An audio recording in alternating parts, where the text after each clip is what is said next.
আসসালামু আলাইকুম, কেমন আছেন সবাই? আশা করি সকলে খুব ভালো আছেন। শামীমাস কিচেনে আপনাদের সকলকে স্বাগতম। মাত্র ৪০ টাকা খরচ করে শত শত টাকা বাঁচিয়ে নিন। এই রেসিপিটা একবার শিখে গেলে আর বাহিরে থেকে চড়া দাম দিয়ে মজরেলা চিজ আপনাদের কিনতে হবে না। বাসায় কিন্তু খুব সহজে এই মজরেলা চিজটা আপনারা একদমই কম খরচে তৈরি করে ফেলতে পারবেন। মাত্র ২টা উপকরণ লাগবে এই মজরেলা চিজটা তৈরি করতে। বাসায় তৈরি মজরেলা চিজ দেখতেই পাচ্ছেন এটা কতটা চিজি হয়েছে। বাসায় পিৎজা বা পাস্তা খাওয়ার জন্য এখন থেকে আর বাহিরে থেকে মজরেলা চিজ আপনাদের কিনতে হবে না, বাসায় কিন্তু আপনারা সহজ করে তৈরি করে ফেলতে পারবেন। তাহলে চলুন দেখে আসি কিভাবে আমি এই মজরেলা চিজটা তৈরি করলাম। এখানে আমি 1/2 লিটার দুধ নিয়েছি। দুধটা এরকম করে গরম করতে হবে যাতে আপনি আঙ্গুল দিয়ে একটু রাখতে পারেন। দুধে কিন্তু কোনোভাবে বলক আনা যাবে না, তাহলে কিন্তু এটা মজরেলা চিজ হবে না। 1/2 লিটার দুধের জন্য এখানে আমি 2 চা চামচ দিয়েছি ভিনেগার আর 2 চা চামচ পানি একসাথে গুলিয়ে রেখেছিলাম, সেটা দিয়ে দিচ্ছি। 1/2 লিটার দুধের জন্য কিন্তু এই মেজারমেন্টটা একদম ঠিক। সাথে সাথেই দেখতে পারবেন দুধটা কিন্তু জমতে শুরু করে দিয়েছে।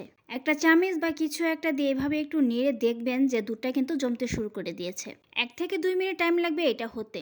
এখন একটা স্ট্রেইনার দিয়ে আমি যে দুধটা জমেছিল সেটা উঠিয়ে নিচ্ছি। উঠানো হয়ে গেলে চলে যাচ্ছি নেক্সট প্রসেসে। এখানে একটা বোল নিয়েছি আর নিয়েছি রুম টেম্পারেচারে থাকা ঠান্ডা পানি। এতে দিয়ে দিচ্ছি 1/2 চা চামচ লবণ। যে চিজটা উঠিয়ে রেখেছিলাম সাথে সাথেই কিন্তু এই ঠান্ডা পানিতে দিয়ে দিতে হবে। ঠান্ডা পানিতে দেওয়া হয়ে গেলে ভালোভাবে হাত দিয়ে চেপে চেপে এটার পানিটা ঝরিয়ে নিতে হবে।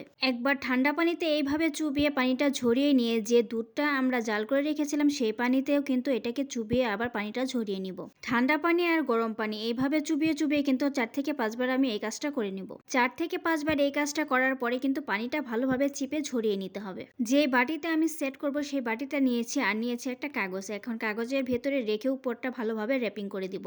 এখন এইটা আমি ডিপ ফ্রিজে রেখে দেব 2 ঘন্টা সেট হওয়ার জন্য। দেখা হচ্ছে 2 ঘন্টা পরে। 2 ঘন্টা পর কিন্তু ডিপ ফ্রিজ থেকে নামিয়ে নিয়েছি। দেখতেই পাচ্ছেন চিজটা কত সুন্দর হয়েছে। চিজটা কত সুন্দরভাবে সেট হয়ে গেছে। এইটুকু চিজ বাজার থেকে কিনতে হলে কত টাকা লাগতে পারে আপনারা কমেন্ট বক্সে জানিয়ে যাবেন। চলুন এইবার আপনাদের টেস্ট করে দেখাচ্ছি এই চিজটা কতটা পারফেক্ট হয়েছে। একটা ফ্রাই প্যান নিয়েছি, এখন এর উপরে দিয়ে দিচ্ছি একটা পাউরুটি স্লাইস। যে চিজটা তৈরি করে রেখেছিলাম সেটা নিয়ে নিচ্ছি আর একটা কাটার নিয়ে নিচ্ছি। এখন কাটার দিয়ে গ্রেড করে চিজটা এই পাউরুটির উপরে দিয়ে দিচ্ছি। দেয়া হয়ে গেলে উপর দিয়ে আরেকটা পাউরুটি দিয়ে ঢেকে দিচ্ছি। এখন উল্টিয়ে পাল্টিয়ে পাউরুটিটাকে একটু গরম করে নিলেই কিন্তু চিজটা সুন্দরভাবে গলে যাবে। এই তো পাউরুটিটা কিন্তু আমাদের হয়ে গেছে। এখন এটা নামিয়ে আপনাদের দেখাচ্ছি চিজটা কতটা পারফেক্ট হয়েছে। একটা সার্ভিং প্লেটে কিন্তু আমি পাউরুটিটা নিয়ে নিয়েছি। এখন এই পাউরুটিটা খুলে আপনাদের দেখাচ্ছি চিজটা কতটা পারফেক্ট হয়েছে।